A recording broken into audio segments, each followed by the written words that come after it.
Chapter 7. Liberation of the Masters. We have already seen how Buddha attained liberation, mukti.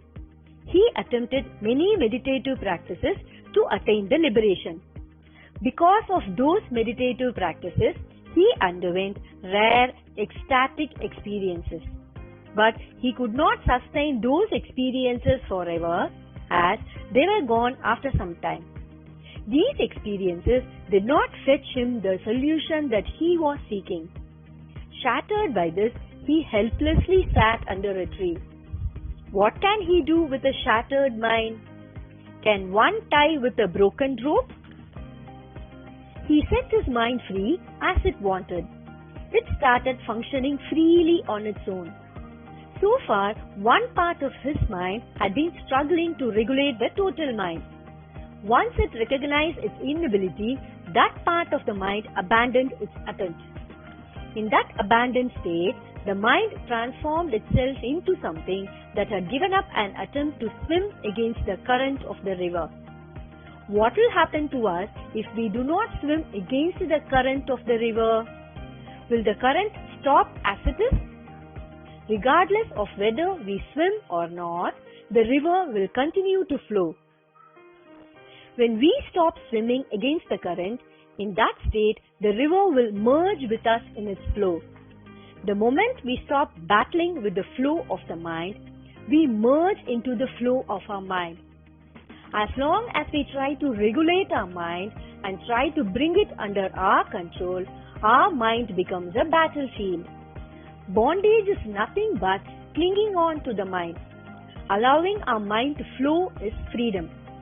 Even though we set our mind free by not clinging on to it, it does not stop functioning. In the event of the mind being let free, it functions with freedom. It functions on its own. It functions wholeheartedly without one part of the mind trying to control the other part. The total mind flows in one direction without any hesitation. This free flow of our mind is the real freedom. This freedom is nothing but the liberation. To attain this freedom of mind, liberation, should we be scholars of Shastras? Should we be a yogi practicing to regulate the rhythm of breathing by following chanting and meditative practices? Nothing of this sort is required. The natural state of our mind itself is a free flow state. Only when we think of managing that state, we obstruct its free flow nature. Ramana Maharishi was a young boy who was hardly 16 years old when he attained this state. In that young age, he had not learned any philosophies laid out in the Shastras. He had not been used to any yoga or meditative practices. But he attained the liberation that was required. How? All of a sudden, one day, he started feeling the fear of death. He did not know how to handle that fear, nor did he want to run away from that fear. Then, what did he do? He accepted that fear of death as it is. He granted total permission to his mind wholeheartedly to let things happen the way things happen during death. What happened to him because of this? Fear of death was only in his mind. The mind that experienced the fear of death did not try to escape from that fear. There existed a total mind that was functioning as an embodiment of fear. There was no reaction in the mind against that fear. The mind that was functioning as an embodiment of fear now started functioning without any resistance. It functioned freely. It functioned in a state of total freedom. It functioned as freedom itself. He discovered the freely flowing freedom that enabled his mind to function on its own. He discovered freedom. He did not even understand what he discovered. Only later, when he had become familiar to the experts in Shastras, did he realize what had happened to him that day. On that day, he did not get the awareness of either the Atma or the Brahman. He did not understand anything towards the question, who am I? He found out that his mind was functioning on its own. He only found out that his mind was functioning with freedom. In his later part of life, only after his experience was stuffed into the shells called the philosophies of the Shastras did many explanations like Atma, Atma Sakshatkar, who am I, etc. have developed. Freedom of mind evolved and acquired the name Atma Sakshatkar. Similar thing happened in the life of the modern saint J. Krishnamurti also. Theosophical Society adopted J. Krishnamurti and his brother Nitya. They predicted that J. Krishnamurti would become the teacher of the world and his brother Nitya would be his assistant. They prepared J.K. as messenger of the world. J. Krishnamurti was taught various types of meditation practices. He underwent various kinds of experiences like samadhi states and trances, leaving one's physical body, astral travel, and exposing as Sukshma body, etc. The Theosophical Society recognized him as the messenger of the world. He worked towards that, but he did not consider himself as a liberated one.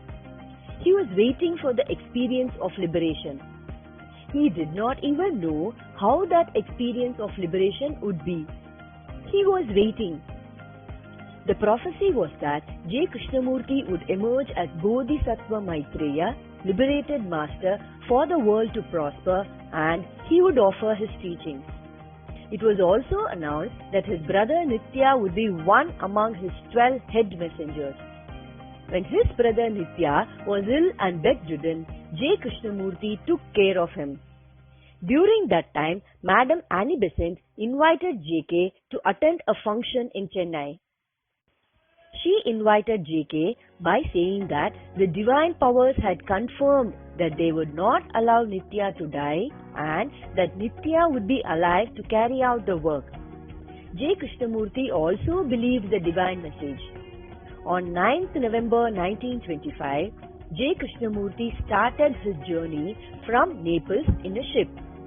When the ship was crossing the Suez Canal, he received a telegram from his brother Nitya saying that his health condition had become worse. As J.K. had full faith in divine power, he continued his journey. But on that night itself, he received the message of Nitya's death. J. Krishnamurti was shaken to the core. The divine prophecy stating that Nitya would survive and he would help J.K. by being one of his prime disciples to carry out the future work proved wrong. J.K. was shattered, thinking that everyone, including the gods, ditched him. He could not come out of the distress that the departure of his brother had caused. He did not attempt any samadhi state to get rid of his distress. Instead, he wholeheartedly accepted the situation that was beyond his control. He also accepted his grief that was beyond his control. What was the result? His mind, which had become an embodiment of grief and distress, started functioning without any resistance. His mind started functioning as a whole. He observed that his mind functioned in an entirely new dimension. Even then, he did not understand the scientific nature behind this new dimension of functioning, and he got the necessary transformation. Be it distress or despair that the mind brought in him, he did not offer any resistance to its functioning.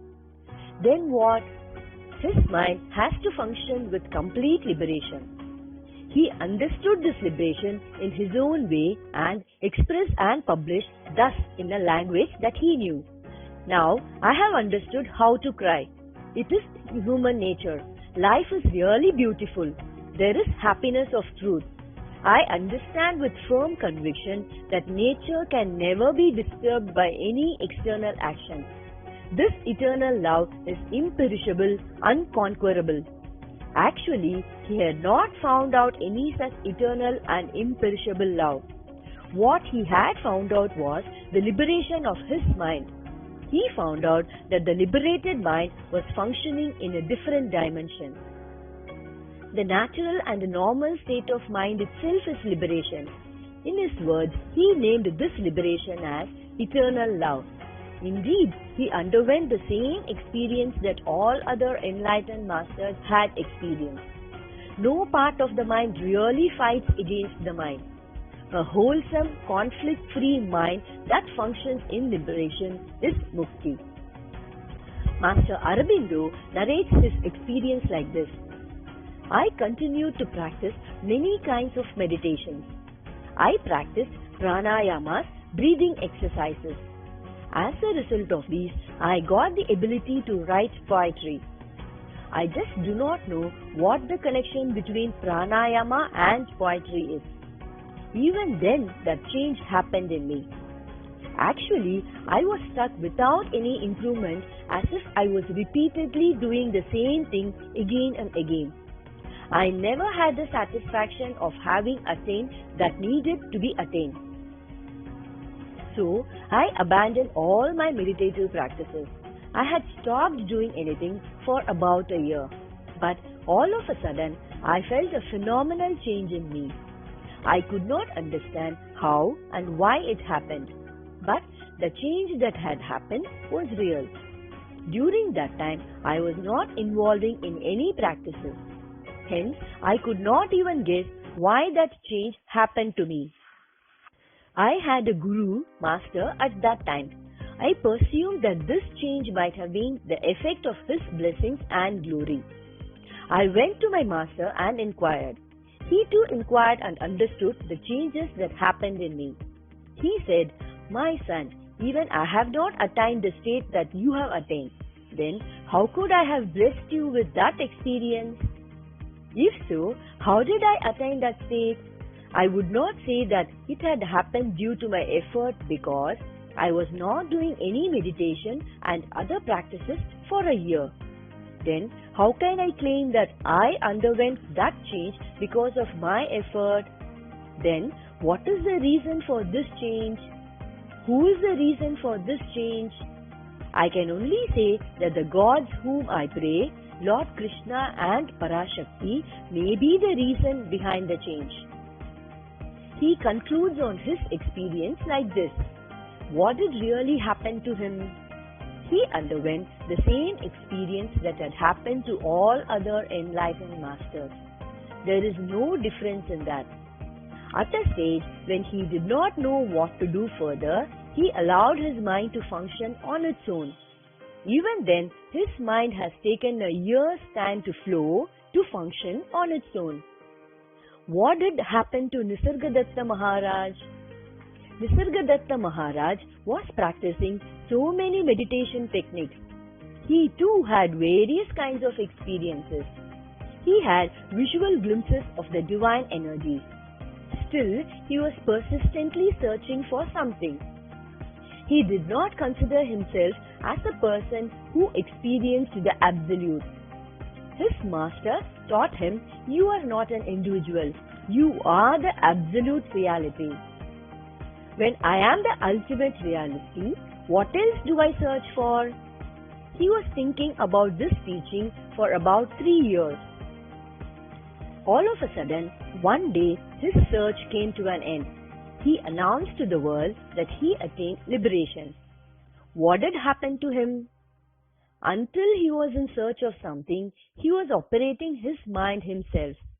Gradually, he reached the state when he concluded that he himself was the absolute truth and he was that. What will he search in this state? There was nothing else that existed for him to search. When he was not operating his mind, it started to function on its own with freedom. His mind convinced itself that it was the absolute reality. When that conviction was confirmed, the mind stopped its search.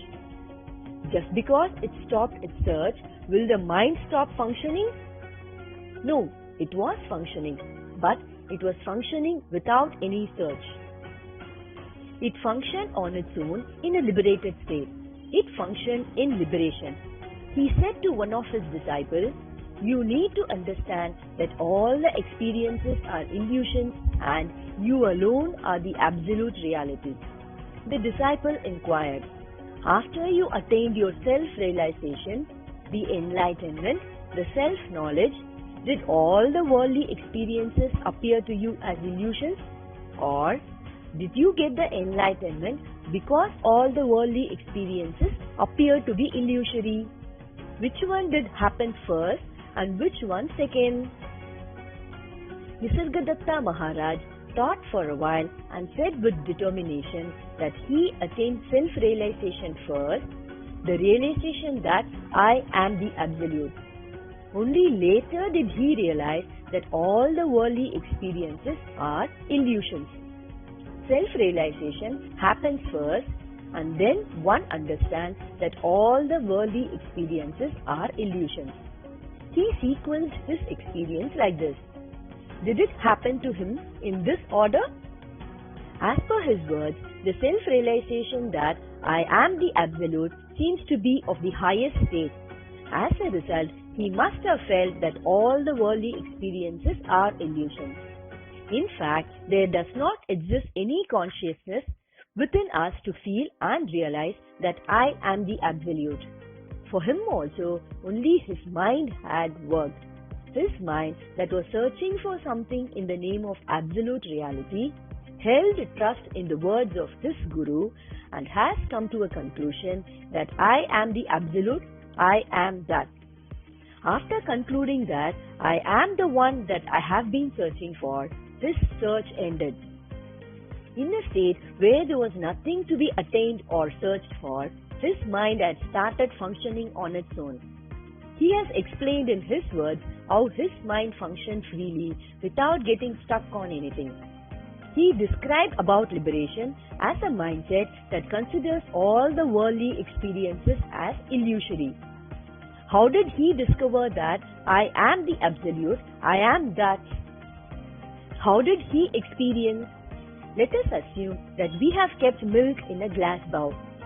We drink the milk. By tasting it, we understand that it is milk. Like this, is it possible for us to taste and understand the absolute reality? Is it possible to experience the absolute reality? Did Nisargadatta Maharaj also experience and discover something as I am that, I am the absolute reality? His words gave an impression that he discovered the absolute reality as if he had tasted it. But in fact, he had not discovered anything like that. No one can ever discover such a thing as absolute reality. Absolute reality is not an experience. It can't be experienced and realized. Then, how did he realize and understand the absolute reality? We have water in a glass bowl. We have milk in another glass bowl. They have been kept on a table side by side. Just by looking at them, we can identify which is water and which one is milk. There is no need to understand that by tasting only. In our day-to-day life, when we are performing our activities, we always have the I consciousness, I am. From the words of a master, if we form an opinion that I am the absolute reality and start having faith in it as it is, then the thought of I am the absolute reality gets strengthened. This is only a transformation of our thought process and not an experience. This transformation alone is sufficient. This transformation alone is required. Once this transformation happens, in that state, all our thoughts regarding worldly pleasures start to lose their significance. As a result, all our thoughts start to function on their own spontaneously. Because we do not give importance to any of the thoughts and select them. When we see an individual or an object, we convert them into thoughts and recognize them. Anything which is not converted into thoughts cannot be understood by us. All our activities are expressions of our thoughts. I am the absolute reality. I am that is also a thought. Our faith on those thoughts creates a sense of freedom in the functioning of the thoughts. But among the viewers, Nisargadatta Maharaj is looked upon as a strange human. He looks like a personality, one who carries the strange experience of I am the absolute reality, I am that with him. The real transformation that took place in him was the freedom of the mind's functioning. This freedom may happen due to many reasons. In fact, freedom of our mind's functioning is not something that we need to bring in. It is the very nature of our mind.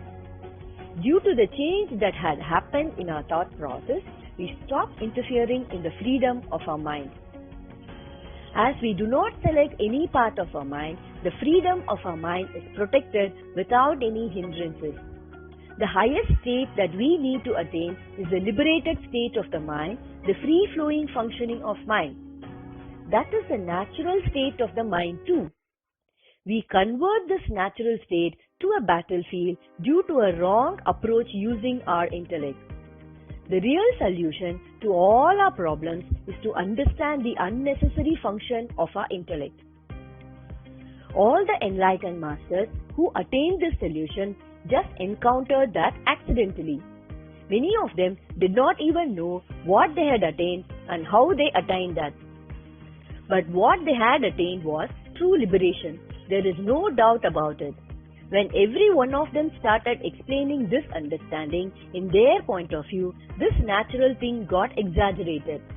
It had been described as something that could not be attained by an average human being. In fact, this liberation is a state that can be attained only by an ordinary human being. A few masters express the Samadhi state as the state of liberation. All kinds of Samadhi states are associated with efforts and practices. There is a possibility for our mind to soften and get rid of our struggles due to the experiences of Samadhi state. But there is a danger for the mind's functioning to freeze to the extent of not even being able to perform our regular activities. The liberation that resulted from Samadhi effort is neither natural and nor healthy. In the next section of this book, we are going to see more details about this Samadhi state with elaboration. Even though liberation is natural and simple, that is our lifeline and the highest state of life. In this liberated state, there is no compulsion or violence, no responsibility that is forced upon. It is not a state offering you with the promises of eternal bliss. It is not a destination, so no one can choose to attain it. In this liberated state, we do not choose any specific emotional experiences of our mind. We flow in the state of pravagam, flowing. If we choose anything, this pravagam free flow gives in to that choice. So, anyone with desire of attaining it or thinking of attaining it cannot really attain. For them, this becomes a mystery that will not ever show its existence. There is no such state or form to point to just because we say something or the other about that. In the state of liberation, we do not hold on to any psychological experience. Hence, all our experiences flow freely like pravagam, free-flowing river. The state of liberation is the free flow of our experiences. If there are no experiences, then there won't be the flow of experiences, the state of liberation. All the experiences are associated with the mind. So, liberation is also associated with the mind. When the mind functions with interruptions, it is called as struggle or bondage. When the mind functions without any struggle or bondage, it is called liberation. All the liberated ones have attained only this.